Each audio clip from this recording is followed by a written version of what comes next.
My name is Tim. Stand on front at the front of the soil number 9, the food truck.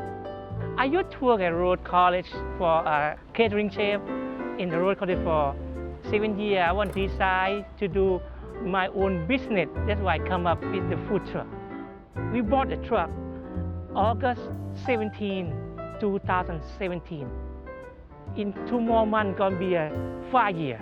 I born and raised in Thailand. I went to the culinary school in Thailand, and then we worked with the food industry. End up about almost 15 or 20 years for that. Everybody opened up the Thai street food. We are only one Thai street food in Memphis, Tennessee. Some people said they don't know about the food truck, they don't know about the Thai food, but when they try it, they came up, eat more and more and more. Yes.